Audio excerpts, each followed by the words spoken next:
Bona tarda, benvinguts a l'Ateneu. Estem començant la temporada, estem fent els primers actes del setembre, que sempre costa una mica d'agafar la seriositat que requereixen els actes culturals, la concentració amb aquesta calor que esperem que avui acabi. I jo crec que aquesta és una excel·lent ocasió per celebrar que som a l'Ateneu i que parlem de cultura i que parlem de lletres, que som la casa de les lletres, la casa dels debats, la casa de la memòria i la casa dels escriptors, perquè celebrem una nova edició de la novel·la Vida privada de Josep Maria de Sagarra, una de les grans novel·les de Barcelona i un dels grans ateneistes que aquesta casa ha tingut i que encara recorda. La novel·la va ser escrita a l'Ateneu, abans els escriptors venien a l'Ateneu i els feien servir d'oficina. Sembla mentida poder-se, amb el brugit que té l'Ateneu habitualment, concentrar-se per escriure amb tanta excel·lència una de les grans novel·les de Barcelona, que en el seu moment va ser escandalosa perquè reflecteix no només la decadència d'una classe social, sinó també l'adveniment de la dictadura de Primo de Rivera amb les seves complicitats i també els baixos fons de Barcelona, el Paral·lel i el barri xinès. O sigui que és una excel·lent novel·la per conèixer una realitat que en aquell moment molta gent coneixia però ningú volia dir que realment la coneixia. Per tant, va ser un escàndol en el seu moment, va ser un escàndol premiat. La novel·la va ser Premi Creixells, un premi que l'Ateneu encara té vigent i que cada any atorguem. Jo no cal que digui res més, estem encantadíssims amb aquest estol de gran nivell intel·lectual i literari i polític.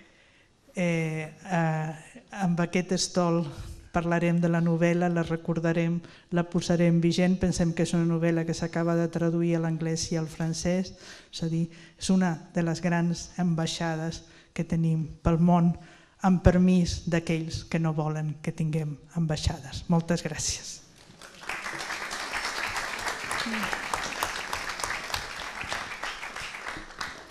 Bé, bona tarda a tothom. En primer lloc, en nom de l'editorial, abans que res, moltes gràcies a l'Ateneu Barcelonès per acollir-los aquí i moltes gràcies als convidats que ens honoren amb la seva presència, per exemple, el conseller de Cultura Santi Vila, el professor Xavier Pla i l'escriptor Jordi Llavina. Havia de venir Jordi Puntí, però ens ha demanat que l'excusem perquè, no sé si és una mena de broma, és a l'aeroport amb les maletes perdudes. En qualsevol cas, ens ha demanat, sisplau, que l'excusem. Em sembla que la Patrícia Gapancho ha explicat molt bé l'actualitat d'aquesta novel·la, que com també ha dit es va escriure en aquesta casa a l'estiu del 32, va sortir publicada poc després, va tenir immediatament una gran repercussió, un gran nombre de lectors i a més va generar un escàndol perquè molta gent ho va llegir com un roman a clef. Però a més, em sembla que estarem d'acord tots, i si no els convidats ja ho matisaran com calgui, que és una fita de la nostra literatura i és una pedra del que després n'hem dit la novel·la, la literatura generada al voltant de Barcelona. En fi, l'any 32 realment ha plogut molt des de llavors. Clar, què significa avui vida privada per nosaltres? Té sentit reeditar-la contínuament, vetllar pel text, posar-la en circulació, fer actes com aquest? Això ens ho diran, em sembla que és una de les preguntes que podríem fer als nostres convidats. En primer lloc, m'agradaria que parlés l'historiador i professor Xavier Pla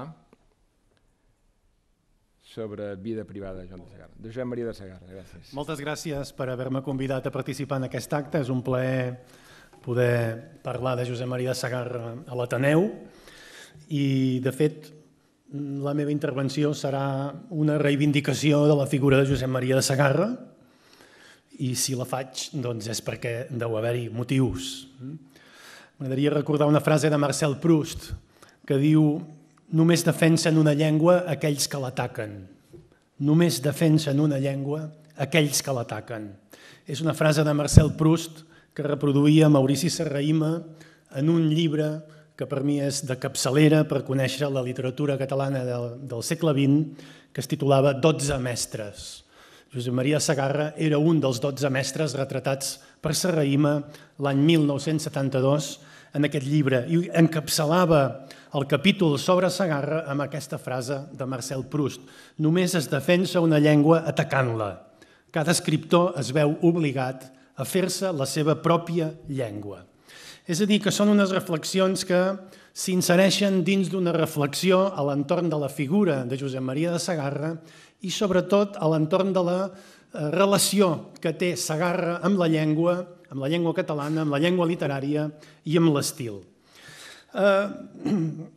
Evidentment, Serrahima, quan escriu això, sabia millor que ningú que en determinats moments, en determinades èpoques històriques, ha calgut defensar la llengua catalana, això que es dona per suposat. Però perquè la frase de Proust és d'un altre nivell, parla, de fet, des d'un punt de vista estrictament literari, creatiu, imaginatiu, cal atacar la llengua. I Serrahima insisteix a dir que la defensa d'una llengua només serà vàlida si a la llengua se li poden retornar totes les seves possibilitats expressives, basades en una manera pròpia, revitalitzada i actual d'existir. I Serrahima explica moltes anècdotes en els seus dietaris que són interessantíssims sobre la seva amistat amb Segarra i les converses sobre llengua i sobre literatura que mantenien el crític i l'escriptor i que per mi són molt reveladores i que per això m'agrada explicar-les. Per exemple, una vegada Serrahima va a visitar Josep Maria de Segarra, ja molt gran, a casa seva, i se'l troba llegint el diccionari Fabra. I Segarra li explica a Serrahima que se l'havia llegit sencer 7 vegades i que era un dels llibres que més plaer li havia donat mai a la vida. Un altre dia el mateix Serrahima es troba a Segarra preocupadíssim, amb tots els llibres escampats sobre la taula, diccionaris, gramàtiques, novel·les, i li explica que està traduint Shakespeare de l'anglès al català i que li costa trobar l'equivalença d'un terme anglès que és womankind. I en els diccionaris Segarra no hi trobava res que el satisfés fins que li apareix la paraula enfemallat, womankind, enfemallat. La paraula no apareixia al diccionari Fabra, és cert, però Segarra l'havia sentida, l'havia escoltada dir als pescadors de la Costa Brava. I dies més tard, Segarra s'entusiasmava, per exemple, per l'obra de Céline, pel viatge al fons de la nit, convençut que tota la novel·la francesa contemporània sortia d'aquella obra i li recordava amb nostàlgia totes les seves lectures de l'època de la formació literària. Stendhal, Leopardi, Balzac, Dostoievski, Tolstoi, Pérez Galdós, Baroja, etc. Vull dir que Segarra ens desconcerta. Segarra és molt gran i ens desconcerta. D'una banda és un monstre, és el monstre del teatre popular català, comparable a un Rostand o a un Panyol en el teatre francès. Però també és una de les veus més perennes de la poesia catalana, fill de Verdaguer i, diríem, germà petit de Carner, i que, a més té relacions fraternals amb poetes europeus, com per exemple podria ser un Jacques Prévert. També és un novel·lista, avui parlem d'una novel·la, però és un novel·lista molt breu i que destaca sobretot amb la contundent i potentíssima Vida privada. Però també va ser un memorialista, basat alhora en la seva pròpia tradició familiar i barcelonina, la seva extraordinària capacitat d'observació del present, les seves dots de retratista, les seves vivències cosmopolites, que a mi em recorden el francès Paul Morand. Per això, a Segarra, el tòpic elogi que li van atribuir els seus detractors, que en va tenir molts, i encara els té, el tòpic elogi, és una arma de doble fil. Sempre se'ns ha dit que Segarra era un escriptor nat, que escrivia amb una gran facilitat, gairebé que escrivia a raig, com si no li costés. Aquest elogi és un elogi molt enverinat, perquè no conec a ningú que neixi amb el do del vers, ni del ritme, ni de l'estructura narrativa, ni de la riquesa lèxica, culta o popular. És a dir, en realitat, quan s'elogia el ple domini de l'idioma de Segarra, se l'està reduint a una mena de raresa postromàntica o neopopularista, que és l'adjectiu que solen fer servir per desqualificar-lo, neopopularisme. Tot això, essent veritat, penso que no explica el fenomen imparable de Josep Maria de Sagarra, que, conforme avança el temps, supera totes les modes, gustos i estètiques, és la meva opinió, i que guanya totes les batalles després de mort. La prosa autobiogràfica de Sagarra, no només les memòries, sinó també aquest extraordinari llibre de viatges que és La Ruta Blava, es basa en criteris retòrics com la claretat, que és la metàfora del bon gust, la facilitat, la versatilitat. No podem oblidar, i avui que parlem de Josep Maria Sagarra, que és un autor lliure, que sempre va anar per lliure, un autor antipedant, que sap que el llenguatge no és només, diu ell, el vestit de l'esperit, ni tampoc la mera matèria sobre la qual treballa l'escriptor. És un gran autor de l'Europa d'entreguerres i em sembla que és així com l'hem de llegir i com l'hem de reivindicar. Per Sagarra, tota gran prosa és una recreació del seu instrument significant, que passa a ser manejat amb aquesta nova sintaxi com la que ens presenta Vida privada. En la gran prosa de Sagarra, i Vida privada n'és un exemple, crec que domina la precisió i, deixeu-m'ho dir d'aquesta manera, llegint Sagarra ens fa la sensació que tot brilla, que tot té vitalitat, que tot té vivacitat. És a dir, i acabo, jo penso que un escriptor només sobreviu, i Sagarra n'és la mostra, si és capaç de fundar una nova llengua, per dir-ho així, una nova llengua literària, i de comunicar des del risc de la creació. Gràcies.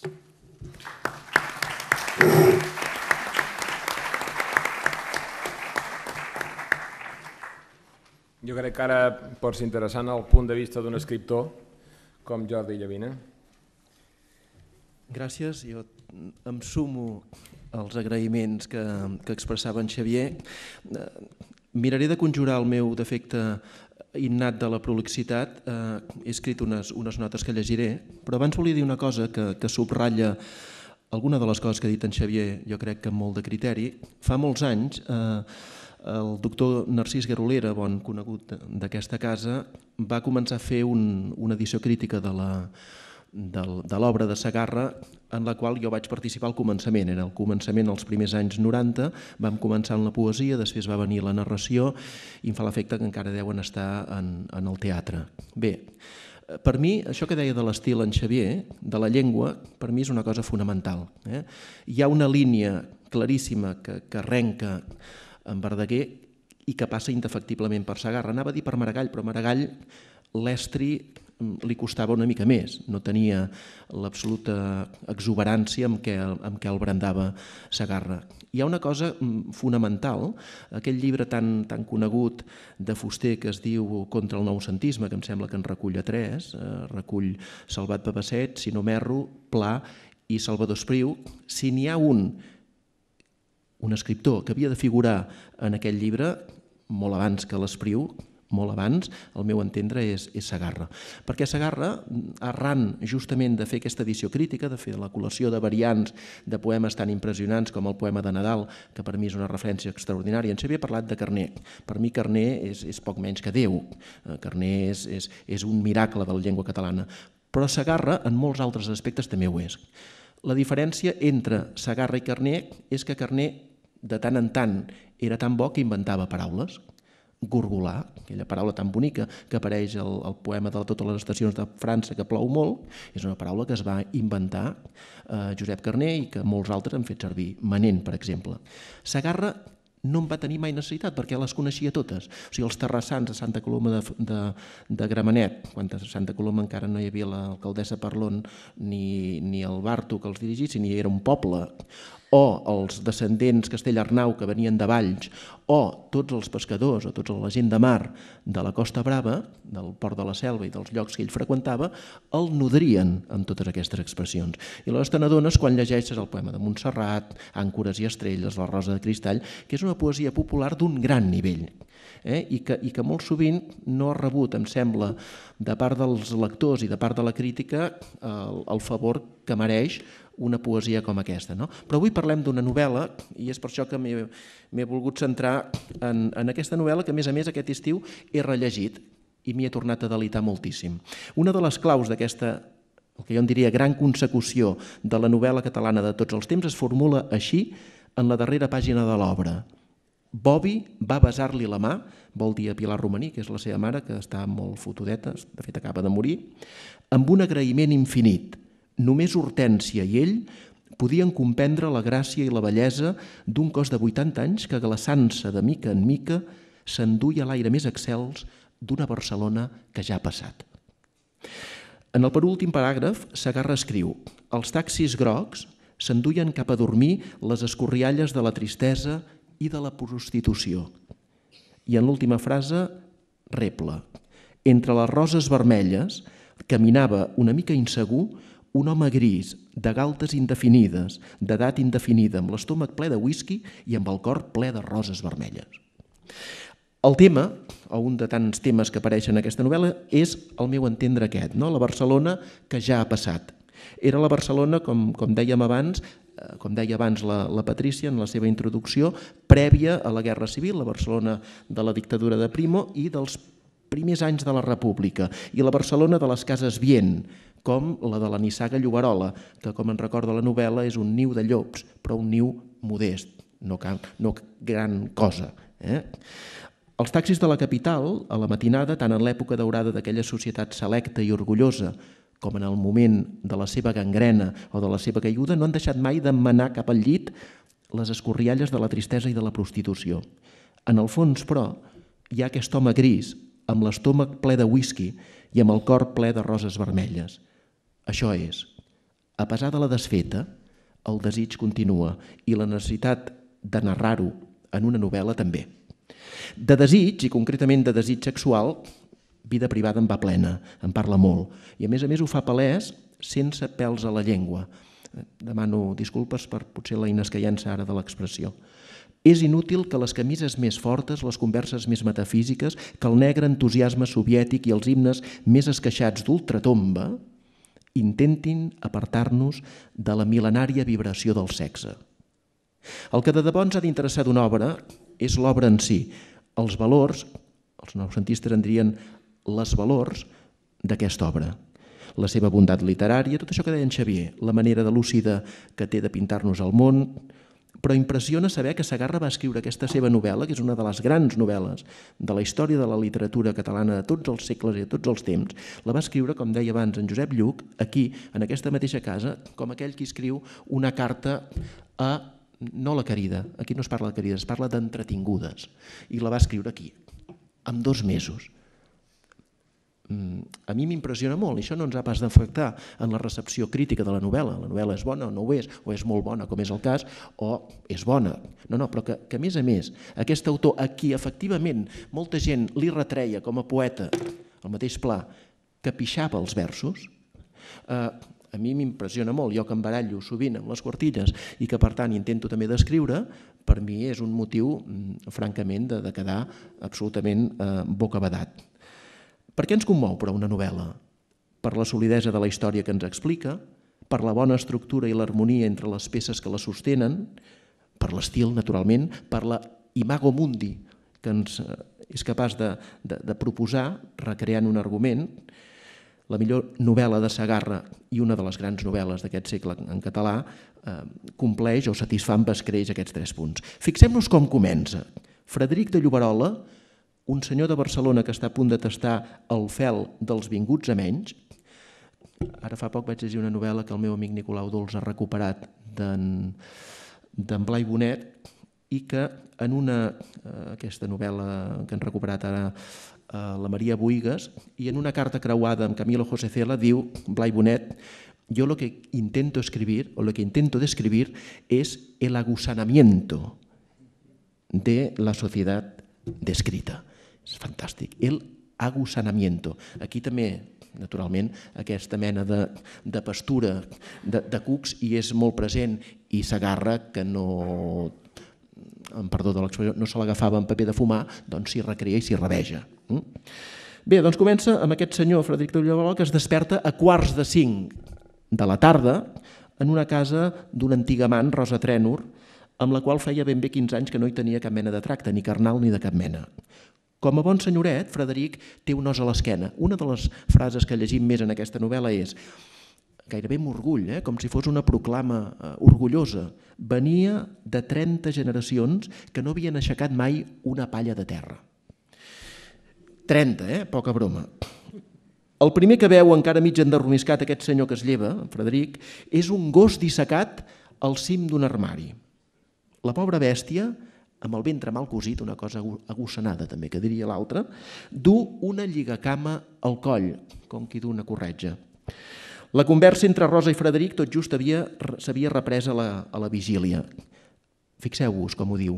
En el divan folrat de seda, d'un coloret de pit de tórtora, el Segarra no podia dissimular que tenia una visió lírica, però la grandesa també d'aquesta novel·la és que des del punt de vista narratiu ningú no pot objectar-hi res, però és que a més insufla aquesta mena de mirada tan penetrant, tan subtil, tan d'aprofitar aquells detalls que en principi passarien inadvertits, desapercebuts per qualsevol altra persona, fins al fons, arribar fins al fons de tot això.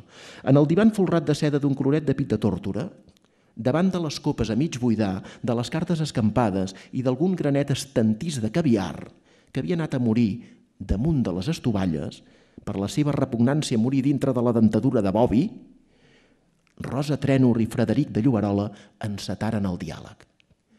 Aquest granet de caviar, que a mi m'ha recordat quan ho he rellegit, aquella bombolleta que fa a mirall trencat el marit de la Teresa Valldaura. Hi ha un moment que mira a través del vidre i veu aquella tara, la bombolleta, i allò pensa, això al final ha d'esclatar. I és evident que el mirall es trenca, no? Ha d'esclatar. Doncs aquí és un granet de caviar.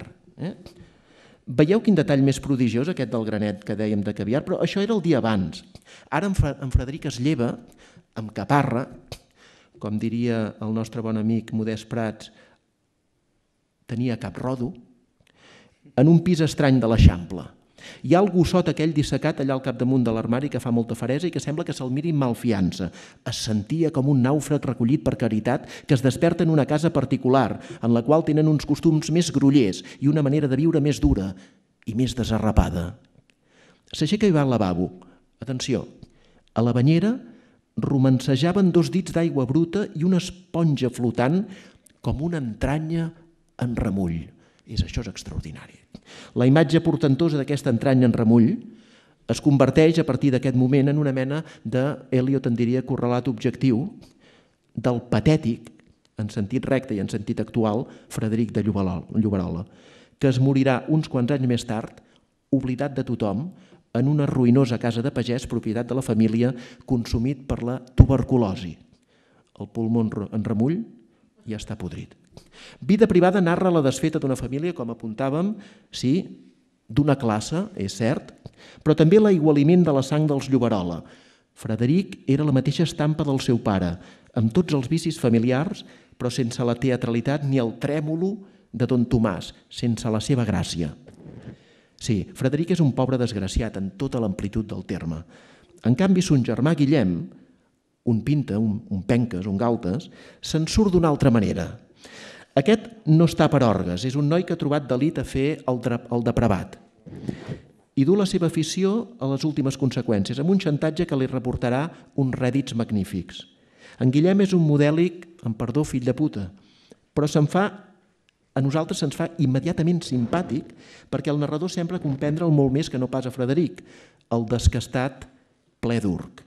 Aquest darrer és també, Frederic, un indolent presumptuós, l'altre un carallot sense escrúpols. I tot i això és algú molt més lúcid i gairebé més digne que el primer protagonista que coneixem de la novel·la. Vida privada és una novel·la que sembla que no s'acabi mai més.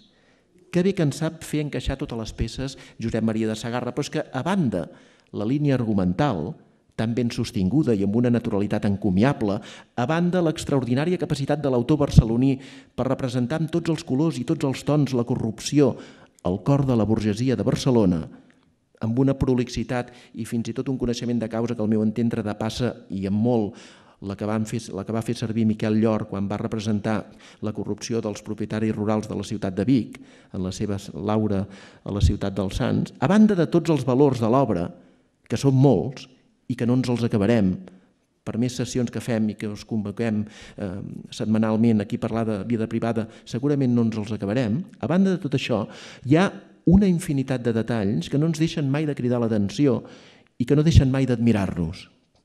En referiré només un, per acabar. El Grill Room, que és un conegut restaurant barceloní que va viure dies d'esplendor a la dècada dels anys 20 del segle passat, un personatge explica a un altre que ell voldria escriure, si en sabés, una gran novel·la que tractés de la realitat que no en pot ésser més de truculenta. Això últim ho he citat, que no en pot ésser més de truculenta.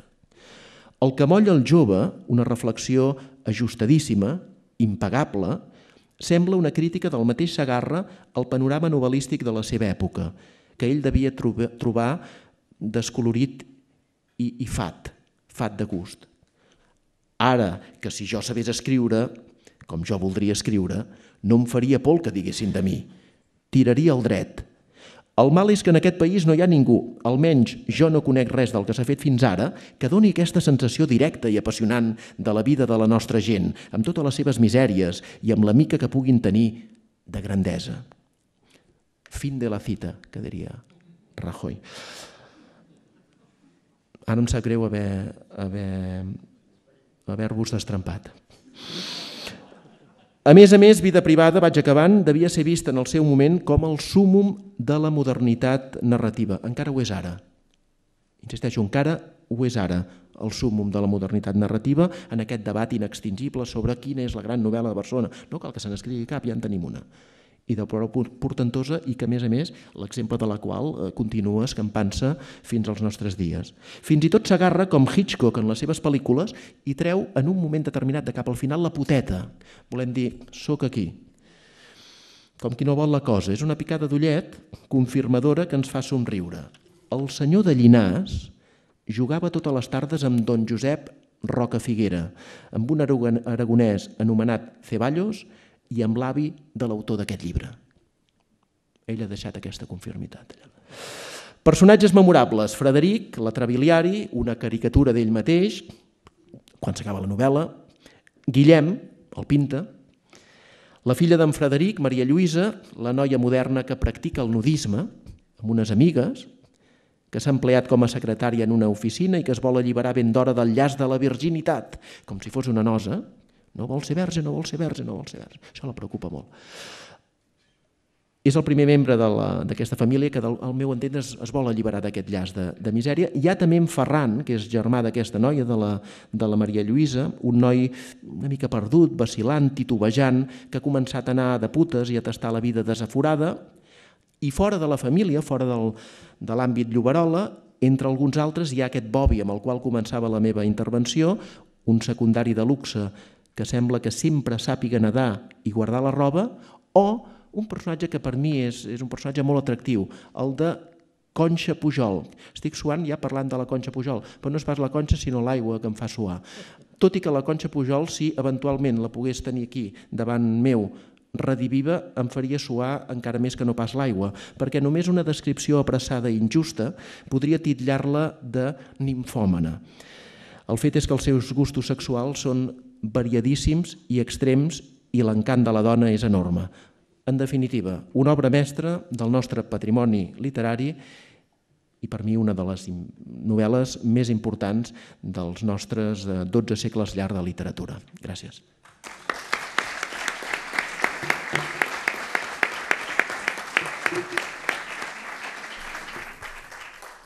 El Jordi Llavina ha esmentat un ateneista com és Narcís Garolera i em fa l'efecte que és just de recalcar que Narcís Garolera va restituir l'edició original de Segarra l'any 77 perquè Vida privada, no ho hem comentat abans, no es va poder reeditar fins l'any 66 però censurada en el contingut per aquestes vicissituds que explicaves una mica ara i, d'una banda, censurada pel contingut, pel franquisme, però també laminada en la llengua i l'estil per un cert noucentisme. Per tant, hem d'esperar el 77 a tenir l'edició original i definitiva alhora. Bé, per acabar l'acte, sentirem el conseller de Cultura, Santi Vila. Gràcies. Molt bé, doncs molt bona tarda a tothom. Moltes gràcies per haver-me convidat, moltes gràcies especialment a Emili Rosales i Josep Lluc per la irresponsabilitat d'haver-me convidat, perquè efectivament acabem de sentir persones com el Xavier Pla, tota una autoritat acadèmica des del punt de vista de la literatura catalana i de l'estudi de la literatura catalana, i també, com no, el Jordi Llavina, que és una autoritat literària i que tenen moltes coses a dir-vos. És sabut de tothom que el polític és l'únic animal a qui conviden a parlar de qualsevol cosa sense demanar-li competència en res. I com que això és sabut, aprofitant la meva condició de conseller de Cultura, abusaré de la invitació i també us diré alguna cosa. Parlant seriosament, jo només voldria subratllar 4 aspectes que crec que han de ser motiu d'alegria i que des del punt de vista cultural ens situen en un moment especialment atractiu. En primer lloc, que efectivament avui siguem aquí convocats a l'Ateneu Barcelonès a propòsit de fer un homenatge a una novel·la que infatigablement és reeditada contínuament. A la primavera ho va ser-ho per vosaltres, però la Marianne Newman la va traduir a l'anglès, allò a cegues, des del punt de vista de sense cap referent al costat, ha estat editada en francès i que, per tant, continuem revisitant contínuament. Crec que és un aspecte molt i molt transcendent, molt i molt rellevant, perquè ara que, afortunadament, fins i tot la UNESCO ha reconegut Barcelona com a ciutat literària, doncs sense cap mena de dubte, no cal que anem molt lluny, no cal que anem a resseguir la primera vegada que el Quixot veu el mar gràcies a la costa de Barcelona, però segur que en aquest itinerari literari que podríem anar resseguint per descriure aquest imaginari que tots ens hem fet de la ciutat, segurament més real que la pròpia realitat, gràcies a la ficció de la literatura, doncs el Segarra hi té un paper central. I per totes les generacions que estem aquí, doncs segur que la vida privada del Segarra, com el seu teatre, però la vida privada i la seva autobiografia, les seves memòries, és un material imprescindible per aproximar-nos a l'imaginari, al relat que hem construït sobre la ciutat de Barcelona. Ha coincidit que aquests mesos també hi ha hagut una altra aportació que a mi em sembla que és prou rellevant, que és la de la Nòria del Lluís Romero. Un llibre que també s'inscriu en aquestes aportacions que no saps per què però que acaben sent determinants a l'hora de dir com ens imaginem una ciutat, com la sentim, com la representem.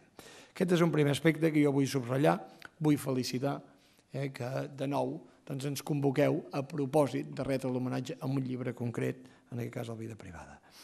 De la vida privada del Segarra, a mi m'expliquen que el primer que em va parlar va ser precisament el Manuel Brunet. El Manuel Brunet és un home estimadíssim a tot Catalunya, però especialment estimat a l'Empordà, com sabran molts de vostès. Forma part també del que en podríem dir, anava a dir la tercera via, però això està molt mal vist avui en dia, això em portaria conseqüències polítiques no desitjades, però sí d'aquell sector de ciutadans que en un moment donat van ser perseguits i van haver de córrer o per burgesos o per cristians, però que en l'altre moment mai de la vida es van sentir còmodes amb la dictadura o, lògicament, amb tota la barbàrie que es va imposar per 40 anys l'endemà del final de la Guerra Civil. El Manuel Brunet sembla ser que des de la publicitat va ser el primer que va donar l'avís, que va tenir la primícia de fer saber que el Segarra estava a punt de publicar La vida privada, una novel·la que a mi com a lector, per tant no facin cap mena de cas d'aquesta opinió que dona un ciutadà que és lector, sempre em va interessar moltíssim, no només per la descripció del panorama moral, de tota una època que s'acabava i al costat d'una època que volia començar, però que tampoc acabava d'imposar-se. Per tant, aquests moments tan deliciosos que la literatura de països del nostre entorn ja havia descrit durant el segle XIX i que aquí ningú acabava de descriure. Efectivament, el Segarra s'hi posa, ens aporta la descripció d'aquest moment i ens situa en un tema que jo crec que avui, el 2016, és especialment transcendent a totes les societats avançades, que és el tema de la transmissió, de com rebem i heredem una societat, uns valors, una determinada cosmovisió i com aquesta herència la transmetem a noves generacions. Jo crec que en l'obra del Segarra això hi és contínuament representat i posant-ho en evidència molt descarnadament. Vosaltres que en sabeu i que ho heu estudiat amb rigor, però sí que descarnadament el Segarra està en condicions d'esbudellar, no sé si seria una paraula ben utilitzada en aquest cas, però en tot cas d'esbudellar sense pietat una època que s'acaba i que té punts a vegades tragicòmics o una mica ridículs, i una època que de fet busca les llibertats que el liberalisme va extenent arreu d'Europa i que aquí només a empentes i rodolons es van obrir camí. Jo, repescant, ara preveient que avui havia de dir-vos alguna cosa, en el llibre trobaves expressions com allò, una societat rebregada. Aquesta idea de societat rebregada, jo no sé si encara és molt a l'ús aquesta paraula, alguns sí que la tenim encara en el nostre diccionari particular, però segur que a molts i molts ciutadans aquesta idea de la societat rebregada els hi sonarà com a mínim xocant, i tantes altres expressions que han sortit. Una obra, i això també ho ha dit el Jordi, i em sembla que el Xavier s'hi ha referit, gens moralitzant, molt asèptica en va, en aquest sentit. Per tant, amb una capacitat de situar no només una època, sinó uns personatges sense cap tipus de necessitat d'emetre judicis morals, que això fins i tot abans del túnel dels 40 anys de Guerra Civil era una pràctica molt durament seguida a Catalunya, i per tant tant als anys 20 com als anys 30, per molt que teòricament fossin anys de llibertats, doncs també hi havia una vocació moralitzant per la dreta i per l'esquerra, de la qual el Segarra se n'allibera. I aquest també és un aspecte que jo voldria subratllar i agrair, que reivindiquem Segarra com un home que sempre va ser molt lliure, i que per tant en cap moment va sentir la necessitat d'adscriure's a cap tradició concreta, a cap corrent determinat, no cal dir-ho, a cap família ideològica. Homes lliures són condició necessària per societats lliures. No sé si estaran d'acord amb mi, ara que ens posem tan abrandats en la defensa de la llibertat col·lectiva, la principal preocupació del conseller de Cultura i del conseller o consellera d'Ensenyament hauria de ser com aconseguim ajudar a tenir ciutadans i ciutadanes lliures, dotats d'absoluta autonomia en la seva presa de decisions i de poder prendre decisions amb responsabilitat moral, sense llibertat. Bé, i finalment, l'última cosa que vull subratllar és que no és menor que també una persona com la Marianne Newman hagi traduït, en aquest cas a l'anglès, una obra que ho hagi fet, com ella mateixa explica, sense referents, una mica a cegues, només quan ja l'havia fet la traducció, diu, vaig veure quines solucions havien donat en algun moment donat en la traducció francesa, també en alguna traducció castellana, explica que no li van servir de massa i que per tant va haver de jugar-se-la i va haver d'arriscar, i jo crec que en aquest sentit és important que sapiguem en els propers mesos i en els propers anys ajudar moltíssim des del punt de vista de les polítiques públiques a la traducció, i no només a la traducció, a que en esdeveniments com el que acabem de tancar aquesta setmana passada de l'edició de la Fira del Llibre en Català, trobem un espai perquè el conjunt dels ciutadans del món que ens visiten percebin amb claredat meridiana la vasta obra que ja hem estat capaços de traduir i de traduir amb criteris d'excel·lència. En aquest sentit, doncs, jo crec que un acte com el d'avui confirma que ha arribat el moment que siguem capaços d'encara més, des de l'Institut Ramon Llull i des de totes les iniciatives que duem a terme, poder situar clarament la literatura catalana traduïda a totes les llengües del món que considerem que segur que entendran. Acabo amb una cosa que m'impressiona moltíssim, ja que parlem del Segarra. La Víctor Català, que enguany commemorem els 50 anys de la seva mort, en pràcticament totalitat de la seva vida, però en els seus anys finals de la seva vida, amb prou feines va sortir de l'escala. De fet, amb prou feines va sortir de casa seva. No deixa d'impressionar-me, com a ciutadà, com algú pot fer aportacions, i el Segarra n'és un, però en aquest cas el Segarra va viatjar moltíssim, però la Víctor Català, sense sortir de casa, que tinguin interès universal, que fa impressió. Això només ho sabeu fer els que feu literatura. En fi, moltes gràcies i enhorabona per la iniciativa.